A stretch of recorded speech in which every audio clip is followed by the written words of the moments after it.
Hello students, welcome back.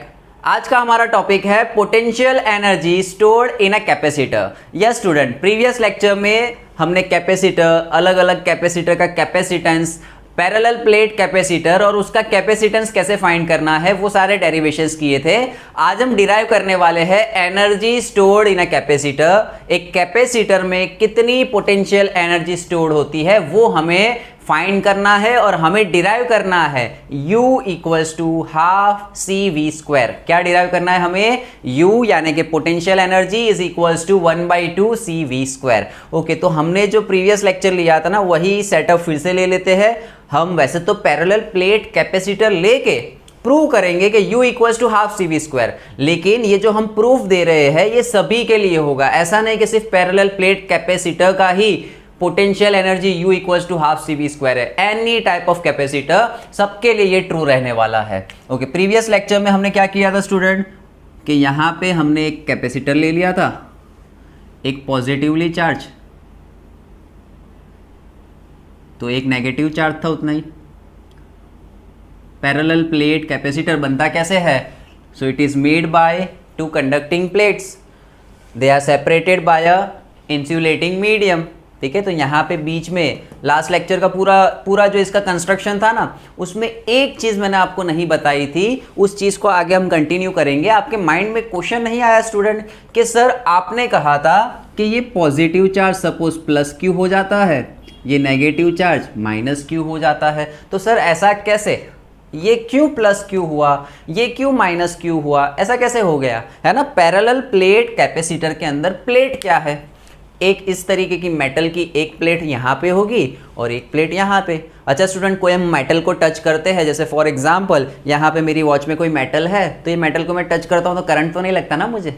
हम किसी भी मेटल को डायरेक्टली टच करते हैं तो उसमें हमें करंट नहीं लगता है। करंट कब लगता है? जब इलेक्ट्रिसिटी पास होती है तब करंट लगता है। तो इसका मतलब स्टूडेंट कि हमने जो प्लेट्स ली थी वो प्लेट्स इनिशियली तो कैसी रही होगी? न्यूट्रल। तो ये होगी सपोज हमारी प्लेट नंबर 1 और ये होगी प्लेट नंबर 2। तो इनिशियली तो न्यूट्रल है, तो फिर सर ये पॉजिटिव और नेगेटिव चार्ज लाए कहाँ से? तो वो वाली पहले फील लेते हैं। ये जो वर्क था ना कि ये यहाँ पे प्लस चार्ज आ गया, माइनस चार्ज आ गया, प्रीवियस लेक्चर में तो हमने पढ़ लिया, उसको एक्सेप्ट कर लिया था कि एक प्लेट पॉजिटिवली प्लस क्यू है तो उतना ही नेगेटिव है माइनस क्यू। लेकिन वो कैसे हुआ अब समझो। ये प्लस हुआ है, ये माइनस हुआ है, यानी चार्ज का लेन देन हुआ होगा। तो स्टूडेंट चार्ज आया कहाँ से? तो भाई हमें पता है मेटल यानी कि कंडक्टर, ये भी एक कंडक्टिंग प्लेट है, ये भी एक कंडक्टिंग प्लेट है। कंडक्टर के सरफेस पे फ्री इलेक्ट्रॉन्स होते हैं। मेटल के पास हमारे पास ढेर सारे फ्री इलेक्ट्रॉन्स है उसके सरफेस पे। तो भाई इसके पास भी फ्री इलेक्ट्रॉन है, इसके पास भी फ्री इलेक्ट्रॉन है। तो मैं क्या करता हूँ स्टूडेंट, यहाँ से धीरे धीरे थोड़ा थोड़ा चार्ज यहाँ पे देता हूँ। प्लेट 2 से प्लेट 1 पे मैंने थोड़ा सा चार्ज दिया, यहाँ से मैंने चार्ज उठा के इसको दे दिया प्लस, यहाँ से उठा के इसको दे दिया प्लस, यहाँ से उठा के दिया, यहाँ से उठा के यहाँ से। तो यहाँ से मैंने सपोज 5 पॉजिटिव चार्ज उठा के यहाँ रखे, तो ये वाला 5 नेगेटिव हो जाने वाला है स्टूडेंट। अब आप कहोगे कि सर ये क्या कर क्या रहे हो आप ये कोई लूडो की गोटियाँ थोड़ी है कि उठा उठा के यहाँ पे ऐसे चार्ज रख दिया आपने। कि आप कह रहे हो कि सपोज क्यू चार्ज यहाँ से उठाया यहाँ पे रख दिया तो ये प्लस क्यू हो गया, ये माइनस क्यू। ऐसा कैसे? ऐसे थोड़ी, ये थोड़ी ऐसे चार्ज दे देने वाला है। कुछ करना पड़ेगा ना, काम करना पड़ेगा ना हमें। तो हमें स्टूडेंट यहाँ पे वर्क करना पड़ेगा। क्यों वर्क करना पड़ेगा?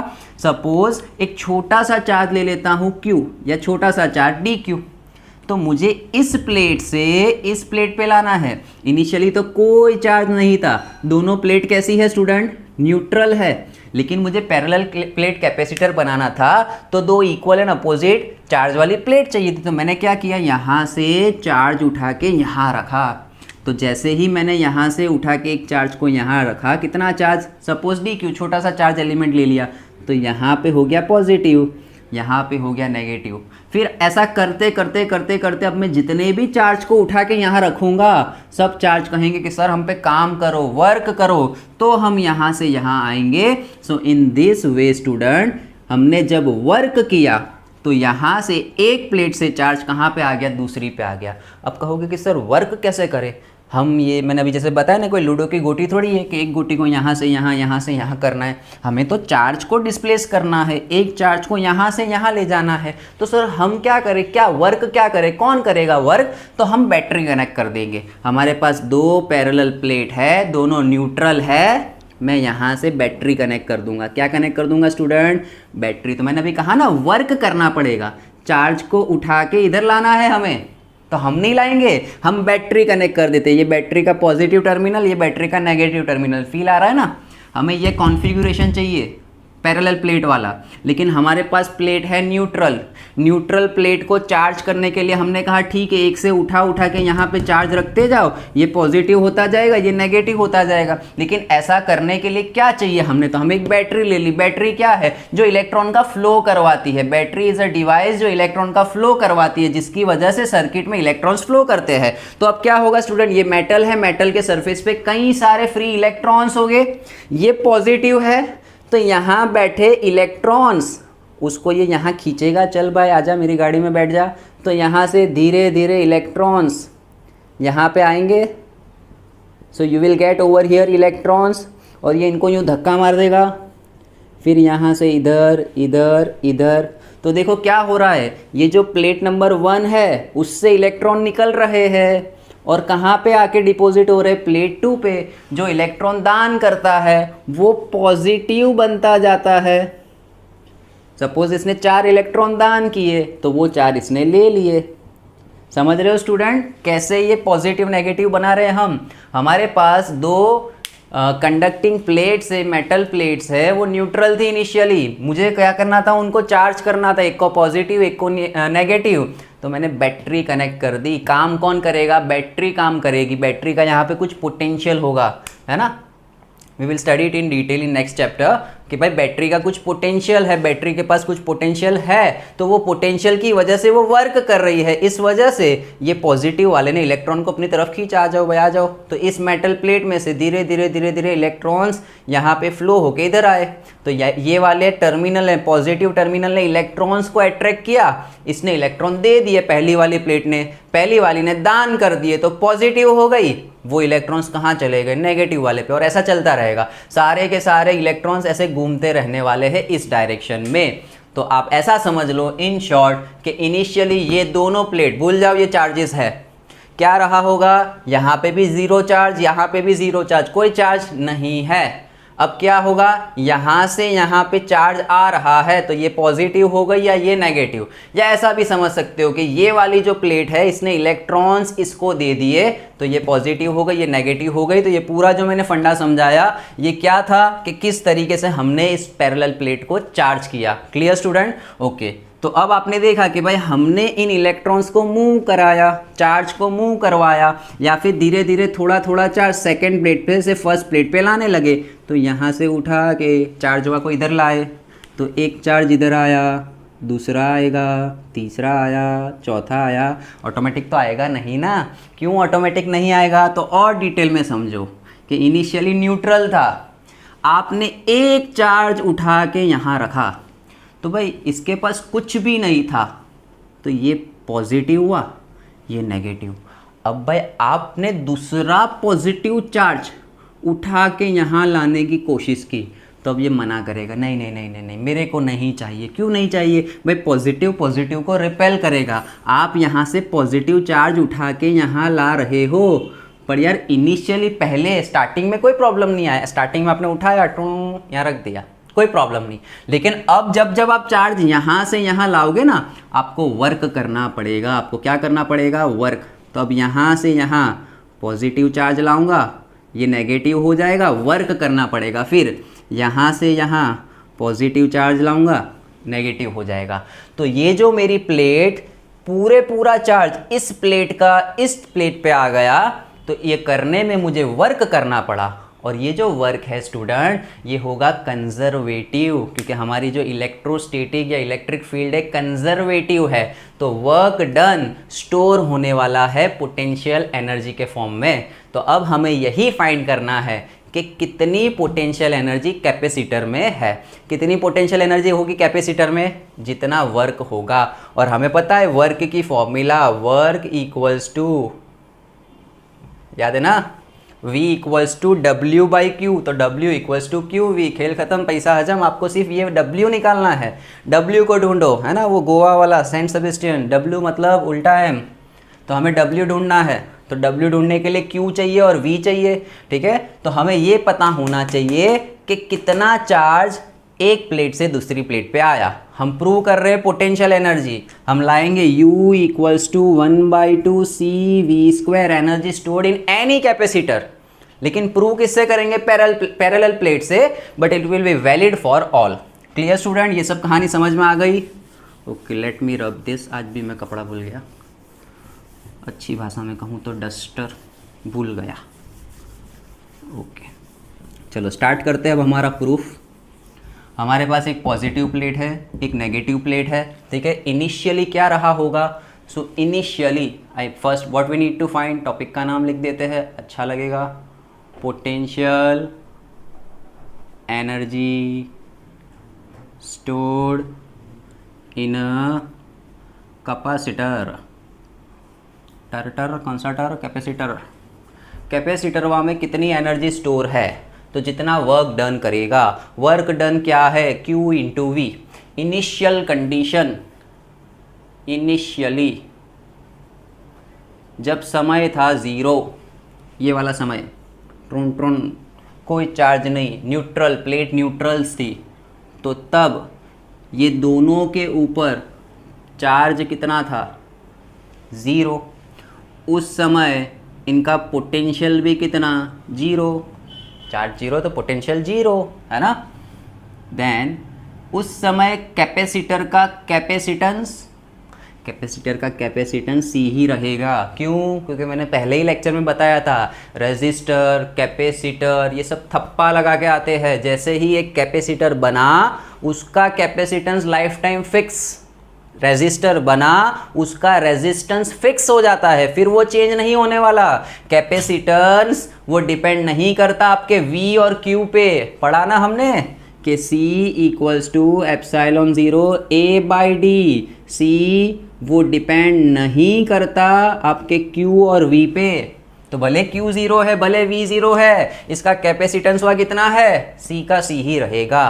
तो इनिशियल कंडीशन स्टूडेंट, ठीक है, कौन सी कंडीशन? इनिशियली 0 समय पे कैपेसिटेंस कितना था? C। इन पे चार्ज कितना था? 0। और तब पोटेंशियल कितना था? 0। क्लियर? अब स्टूडेंट यहाँ से धीरे धीरे, सपोज मैं चार्ज उठा के ला रहा हूँ, धीरे धीरे कितना चार्ज लाता हूँ? सपोज dq चार्ज लाता हूँ। यहाँ से dq चार्ज उठाया, काम करके यहाँ ले आया, यहाँ से dq चार्ज उठाया, ओ करके यहाँ पे ले आया। तो मैं मेहनत कर रहा हूँ, वर्क कर रहा हूँ, है ना। मैं नहीं करूँगा, ये जो मैं मेहनत कर रहा हूँ, वर्क कर रहा हूँ, ऐसा कौन कहेगी? बैटरी कहेगी कि मैं मेहनत करती हूँ, मैं वर्क करती हूँ। तो बैटरी काम कर करके यहाँ पे ला रही है। अब कुछ समय बाद, हमें नहीं पता, कुछ समय के बाद, 2 मिनट, 5 मिनट, 4 मिनट, कुछ समय के बाद, जब समय हो गया T, तो धीरे धीरे धीरे धीरे 1 dq, 2 dq, 10 dq, 100 dq, ऐसे पता नहीं, कुछ dq चार्ज आए और अब इसका कैपेसिटेंस तो C रहा, चार्ज जो था उसका वो हो गया स्मॉल q, और सपोज उस समय पोटेंशियल हो गया स्मॉल v। तो अब मैं यहाँ पे लिख देता हूँ कि जो इसका चार्ज है वो हो गया स्मॉल q। q क्या रिप्रेजेंट करेगा? चार्ज रिप्रेजेंट करेगा।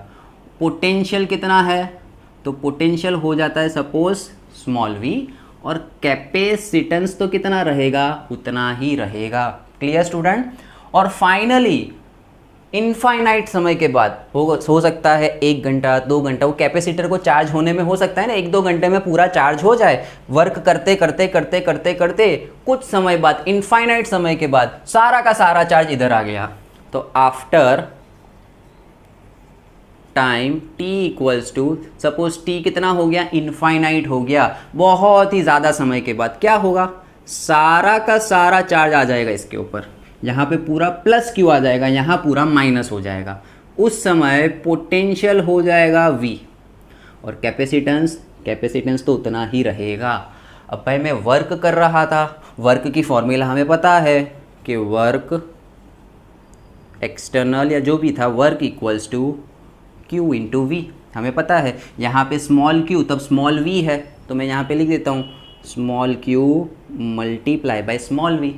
अच्छा स्टूडेंट, अब मैं इनमें से कोई भी एक केस ले लेता हूँ, तो ये वाला केस बड़ा अच्छा लग रहा है। क्यों अच्छा लग रहा है? क्योंकि यहाँ पे छोटा छोटा चार्ज dq वेरिएबल चार्ज है आ रहा है, हर समय पे चार्ज आपका चेंज हो रहा है, पोटेंशियल आपका चेंज हो रहा है, तो छोटा सा वर्क करेगा ये। जब dq छोटा सा चार्ज उठा के लाए तो छोटा सा वर्क किया dw।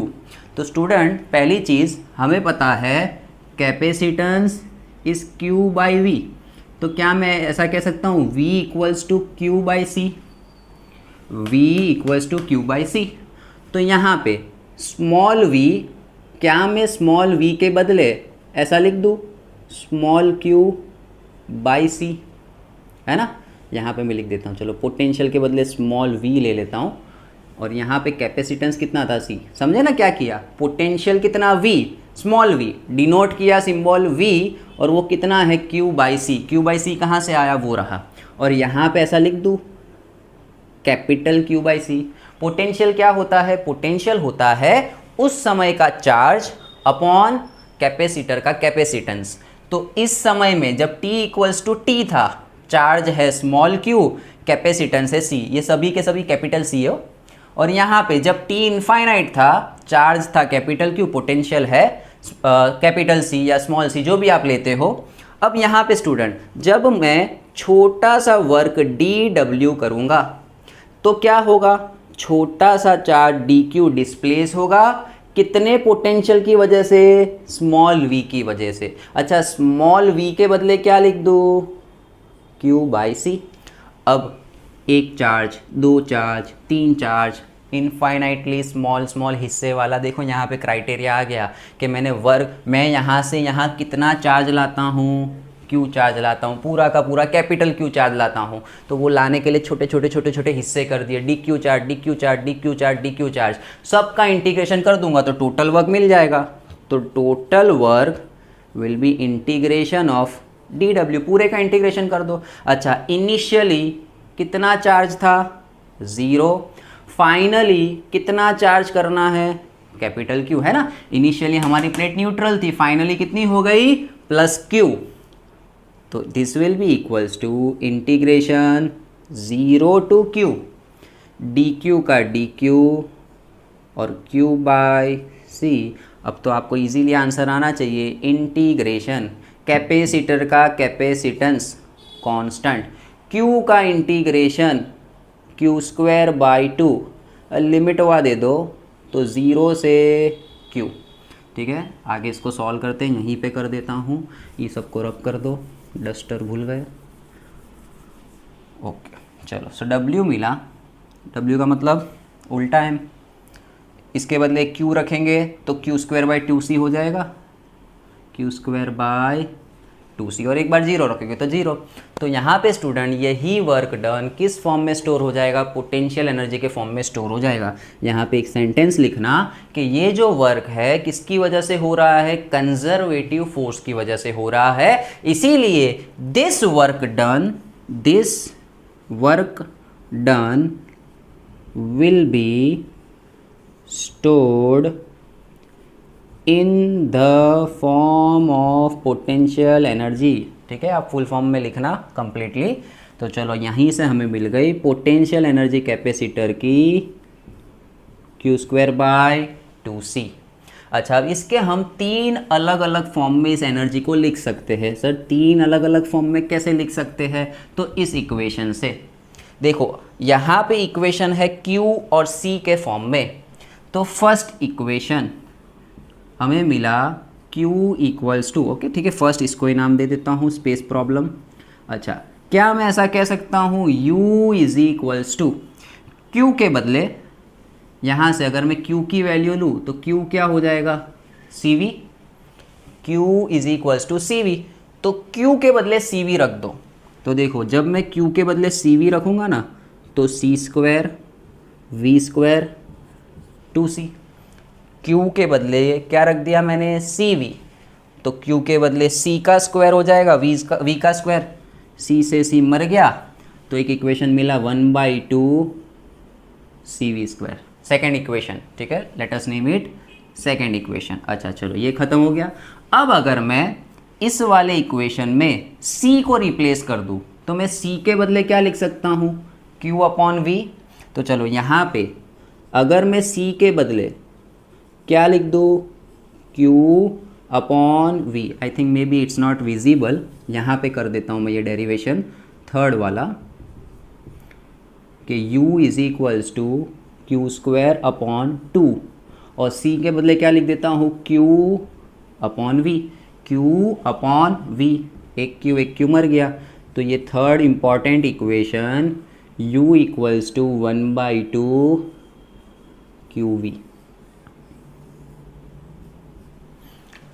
क्लियर स्टूडेंट्स, समझ में आया इतना कि हमें तीन इक्वेशन मिले। एक इक्वेशन मिला u equals to Q square by 2c, अगर एग्जाम में q दिया है, चार्ज और कैपेसिटेंस पता है तो उससे ये फॉर्मूला अप्लाई करेंगे, एनर्जी मिल जाएगी। अगर हमें फॉर्मूला में चार्ज नहीं, कैपेसिटेंस और पोटेंशियल पता है तो ये फॉर्मूला अप्लाई करेंगे, और अगर हमें चार्ज और पोटेंशियल पता है तो ये फॉर्मूला हम अप्लाई करेंगे। क्लियर स्टूडेंट्स, आया समझ में? अच्छा अब एक और चीज़ इससे समझो, अभी हमने क्या लिखा, work equals to Q we.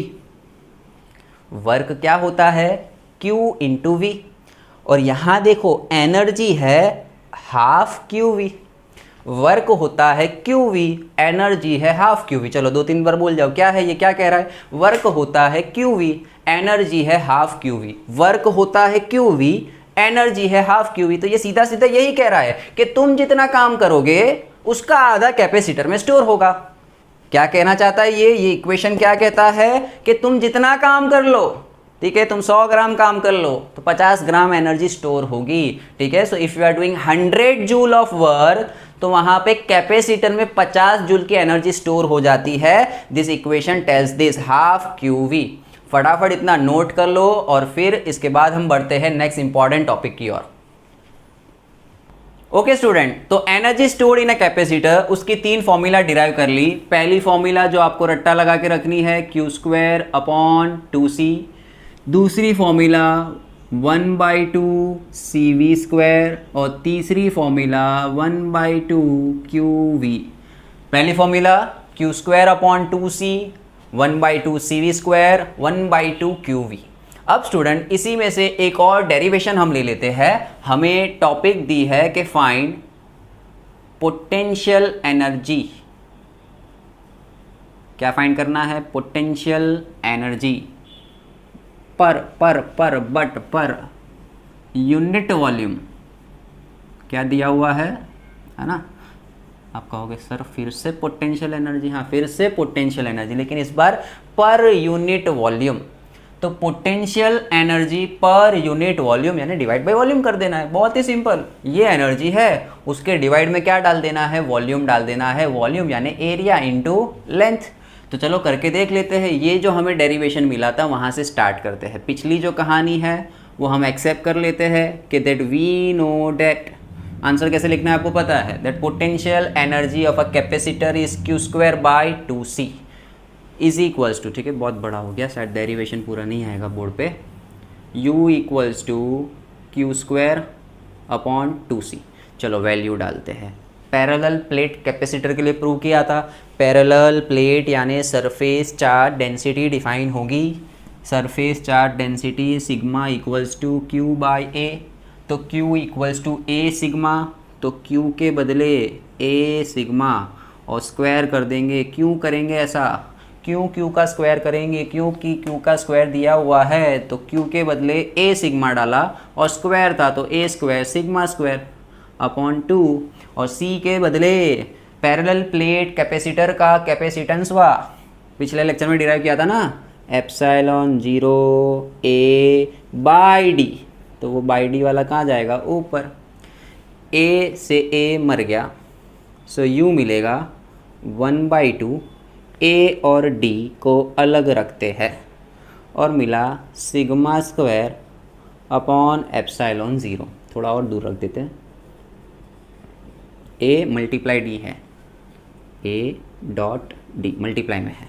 अच्छा अब मैं अपनी तरफ से एक एप्सिलॉन जीरो नीचे देता हूँ, एक एप्सिलॉन जीरो ऊपर देता हूँ। मेरी मर्जी यार, मेरा मन कर रहा है, मैंने ऊपर एक एप्सिलॉन जीरो दे दिया और नीचे एक एप्सिलॉन जीरो दे दिया। अब अगर आप ध्यान से देखो तो ये कोई फॉर्मूला है? सोचो सोचो सोचो, जोड़ दो दिमाग पे कि ये कौन सी फॉर्मूला है। पैरेलल प्लेट कैपेसिटर, यहाँ पे इलेक्ट्रिक फील्ड, यहाँ पे इलेक्ट्रिक फील्ड, यहाँ पे इलेक्ट्रिक फील्ड, और जब आपकी प्लेट अपोजिटली चार्ज है तो यहाँ पे जीरो था, यहाँ पे आता था sigma by two epsilon not plus sigma by two epsilon not, जो अल्टीमेटली हो गया था सिग्मा बाई एप्सिलॉन नॉट। बीच वाले रीजन में parallel plate capacitor, net electric field sigma by epsilon zero.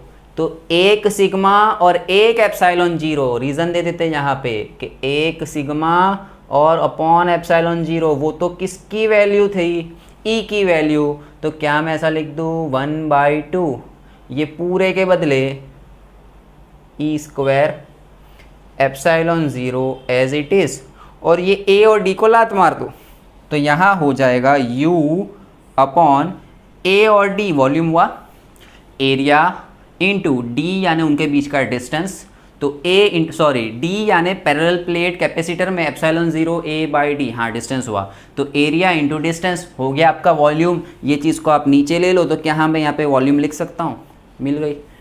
Potential energy per unit volume मिल गई 1/2 epsilon zero E square. So finally हम लिख देते हैं कि पोटेंशियल एनर्जी